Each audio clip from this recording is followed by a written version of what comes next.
Hi, my name is Hema Sampath. I run a counseling center called Regenerating Lives, a New Beginning. My center is located near Jaydeva Hospital Circle on Bannerghatta Road.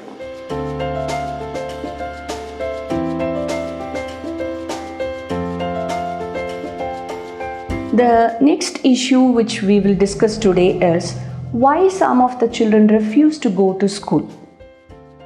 There could be various reasons. Either it could be some discomfort or some body pain or fever, or sometimes they don't want to go to school because some of our friends have bullied them, or it could be even the class teachers, or it could be the bus drivers, or it could be the ayammas. It could be various possible things, or sometimes a child would have been abused in either of these places.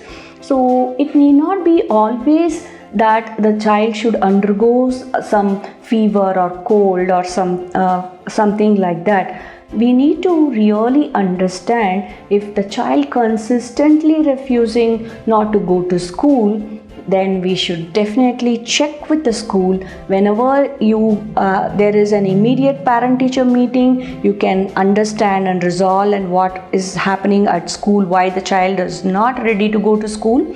Or if the child is really crying and showing all tantrums and refusing to even step out of the bedroom or your house, then immediately you should approach the school principal or the class teacher and find out why the child is not interested in going to school. Because during these school hours, the child actually should enjoy the school hours, because there will be a lot of children to play around and there will be a lot of learning in those primitive years. If the child is refusing, then it is a dangerous signal for the parents to understand and resolve immediately.